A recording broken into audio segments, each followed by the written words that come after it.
بسم اللہ الرحمن الرحیم۔ ایک شہنشاہ جب دنیا کو فتح کرنے کے ارادے سے نکلا تو اس کا گزر افریقہ کی ایک ایسی بستی سے ہوا جو دنیا کے ہنگاموں سے دور اور پرسکون تھی۔ یہاں کے باشندوں نے جنگ کا نام تک نہ سنا تھا اور وہ فاتح اور مفتوح کے معنی سے ناآشنا تھے۔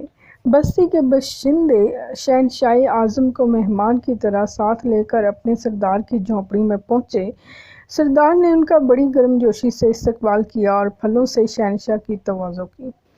کچھ دیر میں دو قبائلی فریق مدعا اور مدعا علیہ کی حیثیت سے اندر داخل ہوئے۔ سردار کی یہ جھونپڑی عدالت کا کام بھی دیتی تھی۔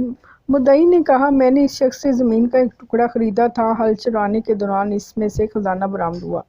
میں نے یہ خزانہ اس شخص کو دینا چاہا مگر یہ نہیں لیتا۔ میں کہتا ہوں کہ یہ خزانہ میرا نہیں کیونکہ میں نے اسے صرف زمین خریدی تھی اور اسے صرف زمین کی قیمت ادا کی تھی، خزانے کی نہیں۔ مدعا علیہ نے جواب میں کہا، میرا ضمیر ابھی زندہ ہے، میں یہ خزانہ اس سے کس طرح لے سکتا ہوں؟ میں نے تو اس کے ہاتھ زمین فروخت کر دی تھی۔ اب اس میں سے جو کچھ بھی برآمد ہو یہ اس کی قسمت ہے اور یہی اس کا مالک ہے، میرا اس زمین اور اس میں موجود اشیاء سے کوئی تعلق نہیں۔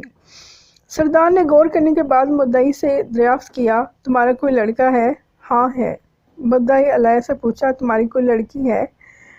جی ہاں۔ مدعا علیہ نے بھی استباد میں گردن ہلا دی، تو تم ان دونوں کی شادی کر کے یہ خزانہ ان کے حوالے کر دو۔ اس فیصلے نے شہنشاہ کو حیران کر دیا۔ وہ فکر مند ہو کر کچھ سوچنے لگا۔ سردار نے مطرود شہنشاہ سے دریافت کیا کہ کیا میرے فیصلے سے آپ مطمئن نہیں ہیں؟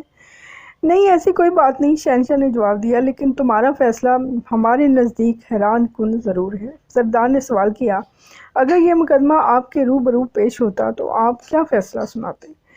شہنشاہ نے کہا، پہلی بات تو یہ ہے کہ اگر یہ مقدمہ ہمارے ملک میں ہوتا تو زمین خریدنے والے اور بیچنے والے کے درمیان کچھ اس طرح کا جھگڑا ہوتا کہ بیچنے والا کہتا کہ میں نے اسے زمین بیچی ہے اور اسے زمین کی قیمت وصول کی ہے، اب جب خزانہ نکل آیا تو اس کی قیمت میں نے وصول ہی نہیں کی، اس لیے یہ میرا ہے۔ جبکہ خریدنے والا کہتا ہے کہ اس سے میں نے زمین خرید لی ہے تو اب اس میں سے جو کچھ بھی ہے وہ میری ملکیت ہے اور میری قسمت ہے۔ سردار نے شہنشاہ سے پوچھا کہ کیا تم فیصلہ کیا سناتے؟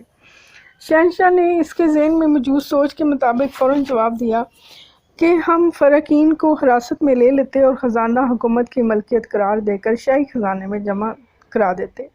بادشاہ کی ملکیت؟ سردار نے حیرت سے پوچھا، کیا آپ کے ملک میں سورج دکھائی دیتا ہے؟ جی ہاں، کیوں نہیں، وہاں بارش بھی ہوتی ہے؟ جی بالکل ہوتی ہے۔ بہت خوب۔ سردار حیران تھا، لیکن ایک بات اور بتائیں کہ آپ کے یہاں جانور بھی پائے جاتے ہیں اور جو گھاس اور چارہ کھاتے ہیں؟ ہاں، ایسے بے شمار جانور ہمارے ہاں پائے جاتے ہیں۔